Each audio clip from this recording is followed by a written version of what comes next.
À l'écriture régulière et très appliquée, je reconnus qu'Asie avait elle-même écrit la lettre. Le sens en était très obscur. Et ce ne fut que longtemps après l'avoir lu et par morceaux que je finis par comprendre ce que ma femme voulait dire. Car outre que Asie avait une connaissance très imparfaite du français, il était visible qu'elle s'était efforcée de me suggérer les choses plutôt que de les exprimer. Après plusieurs lectures et quand j'eus, par des souvenirs, comblé les lacunes de la lettre, voici ce que je compris. Ma mère ne s'entendait plus avec Asie. Ma femme dit qu'elle ne peut pas me donner les raisons de ce dissentiment parce qu'elle-même les ignore. Voire, elle dit aussi que sans mon père, elle serait probablement déjà renvoyée. Mais de toute façon, ma mère, ayant appris que nous allions être libérés maintenant, que l'armistice était signé, n'attendait que ce moment pour lui faire signifier son congé par moi-même. Mais, terminait Asie, reviens seulement à Tesga, et ce sera bien pour moi. Avant de dormir tous les jours, je dis à Dieu, garde Amelha son fils, pour qu'elle soit heureuse dans son cœur. Toujours elle demande, pourquoi tu n'as pas d'enfant? Mais je ne suis pas Dieu, et si je pars, il vaut mieux pour toi que je n'ai pas d'enfant. Je regrettais de n'être point allé à Tasga pour les fêtes du Mouloud.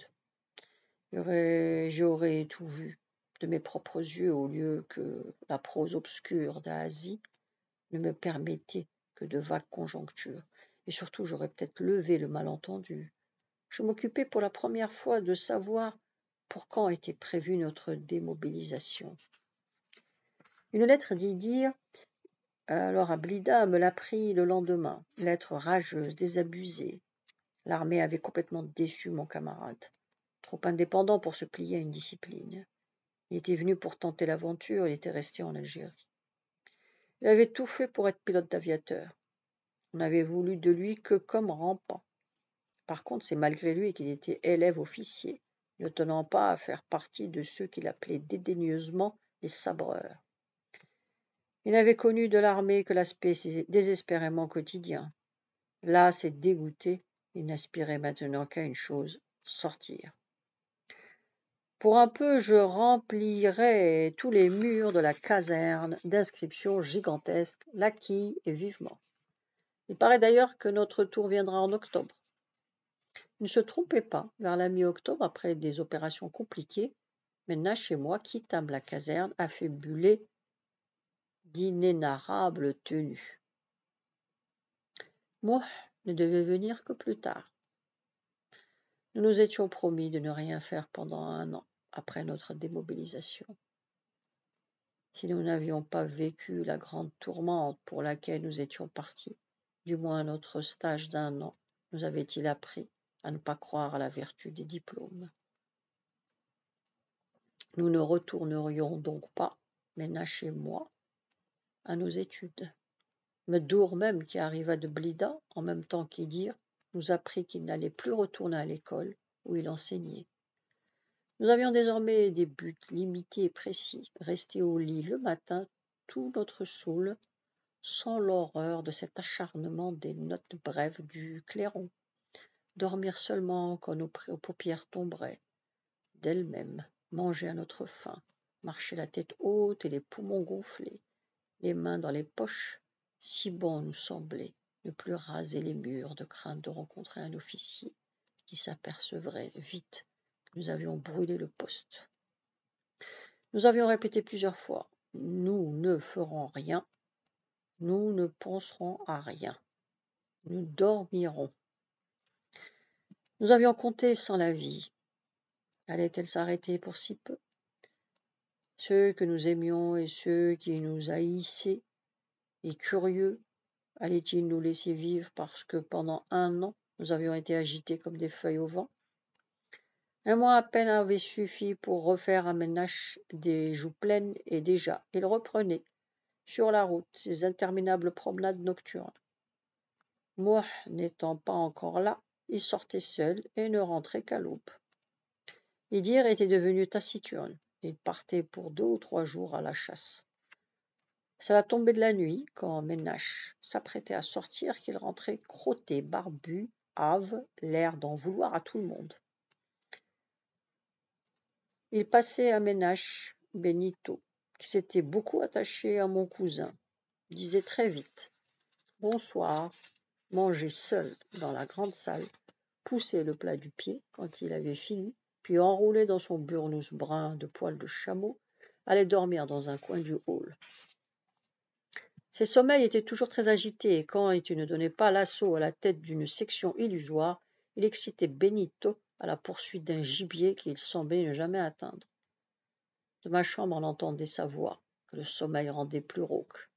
Quand il criait trop fort, les mots inintelligibles qui sortaient de sa gorge avaient quelque chose d'effrayant. Et Asie, sans rien dire, se serrait contre moi en se bouchant des doigts les oreilles. Le mieux, c'était encore quand Benito, revenu avec Ménache, et excité par la voix ensommeillée de son maître, grattait la porte fermée et quelquefois aboyait si fort qu'y dire s'éveiller. Un soir, cependant, qu'au retour d'une partie de chasse avec Ménache, j'étais tombé dans un sommeil profond. Ce ne fut point la voix d'Idir, aux prises avec ses rêves, mais un cri, puis la voix de ma mère, qui m'éveillèrent. Elle cognait très violemment à la porte. Je m'éveillai en sursaut. Une peur irraisonnée m'envahit quand je vis que la place d'Asie à côté de moi était vide. « Mon crâne, lève-toi !» Je me précipitai vers la porte. Ma mère tenait par l'aisselle d'Asie, qui avait la tête baissée comme un enfant qu'on gronde. Puis, elle poussa violemment à l'intérieur. Le lit, par bonheur, était en face.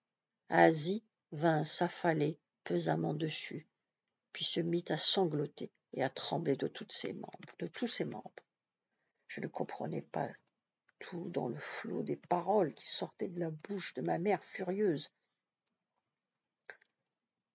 Elle était seule dans l'escalier, seule, à pareille heure, et tu dormais, Maucrin, tu dormais. C'est une vipère, un oiseau de mauvais augure. C'est à cause d'elle que tu as failli mourir à la guerre. Elle sera renvoyée, oui, renvoyée, dès demain, ou bien c'est moi qui partirai, la femme de mon fils. Elle allait du seuil vers le lit, se frappait des deux mains le visage comme une femme désespérée, montrait du doigt la montagne pour en prendre les seins à témoin, et quand elle ne savait plus que dire, elle répétait « Ah, ah, ah !» Tant de vacarme finit par réveiller mon père, qui vint, notre grande lampe d'argile à la main. Il s'approcha lentement, écouta sans rien dire les mots qui étouffaient la gorge de ma mère. Quand elle eut fini, mon père dit simplement « Va à la maison ». Et tout rentra dans l'ordre. Asie continuait de sangloter doucement, étendue sur le lit. Je la relevai. Son visage était pâle, ses yeux rouges de larmes, ses dents continuaient de claquer à petits coups rapides et irréguliers. Que s'est-il passé? Elle mit longtemps à reprendre son souffle.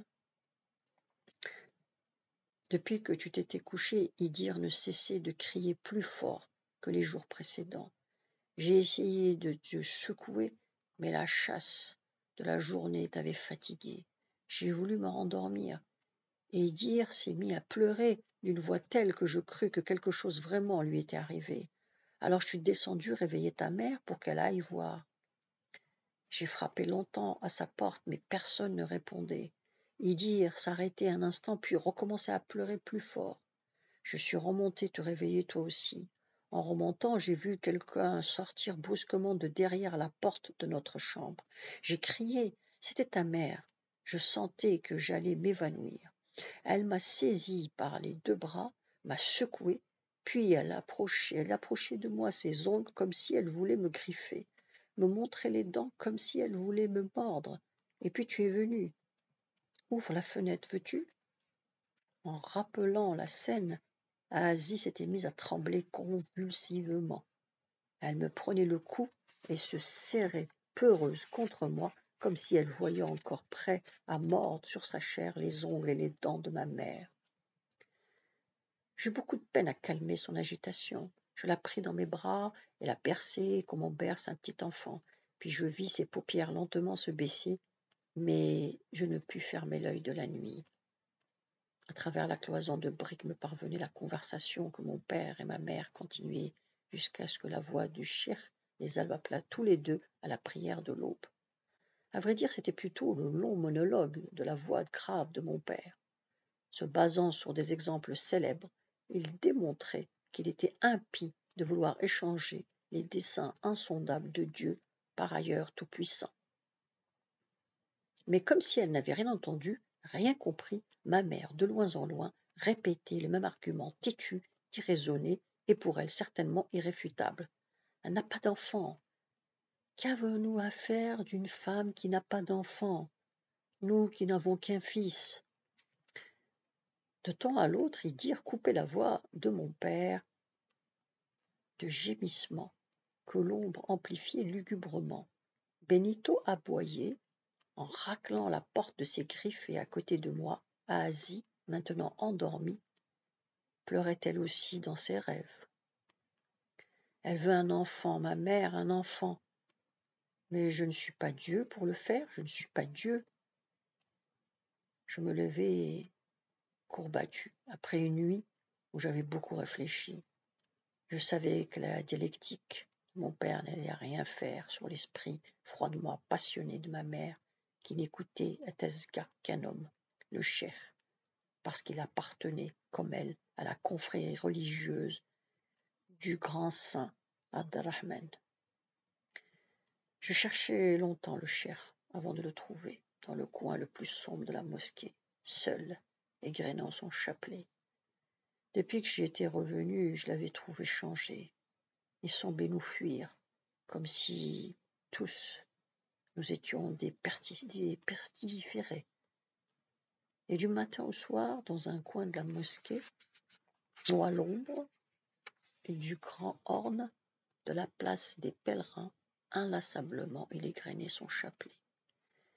Il répondit à peine à mon salut, et sans pour cela cesser de faire glisser entre ses doigts les grains d'ambre, pendant tout le temps que je lui racontais mon aventure et mon histoire. Il tint les yeux baissés et ses lèvres marmonnaient toujours. M'écoutait-il? Quand j'eus fini, il ne répondit rien. J'attendis un temps, un long, un interminable temps, puis le cheikh, levant sur moi ses yeux noirs, luisants, dit posément: As-tu fini? Oui, dis-je. Je te plains. Je plains Tamazoust, ta femme. Mais je ne dirai rien à ta mère. Il me fit un long préambule pour m'expliquer pourquoi. Je le vis peu à peu perdre le calme, dont je ne l'avais jamais vu se départir, puis soudain s'échauffant. Maudit, tout ce siècle est maudit, et vous n'êtes que 2 brebis du troupeau. Maudit, parce que vous vous êtes écarté de la voie. Voilà 2 ans qu'on a pu célébrer de Timshret à Tazga. Et vous vous demandez pourquoi la guerre. Tu as été te battre pour des infidèles, contre des infidèles. Et je n'ai pas pris sur toi un peu de terre du tombeau d'Abderrahman. Dans un siècle où les hommes eux-mêmes déraisonnent et où visiblement un vent de folie a soufflé sur vous, comment veux-tu qu'une femme puisse agir selon la voie droite? Je ne parlerai donc pas à ta mère. Mais voici ce que tu vas faire. Élève des Iroumiennes, tu vas aller à Tamazoust, au tombeau d'Abderrahman, ou d'Ismaïl, et tu prosterneras ton orgueil et la douleur de ta femme devant l'infini pardon de celui que l'on ne prie jamais en vain. Je sortis de la mosquée tout ensemble triste et réconforté. Qu'est-ce qui pouvait avoir à ce point empli d'amertume le cœur du sage? Évidemment, nous n'avions ni cette année, ni l'année précédente fait le sacrifice de la Timeshret. Mais cette décision n'était pas irrévocable. Et puis cette guerre que nous avions subie sans y rien comprendre, n'excuse-t-elle pas cette négligence? La suite demain. Vous pouvez vous abonner.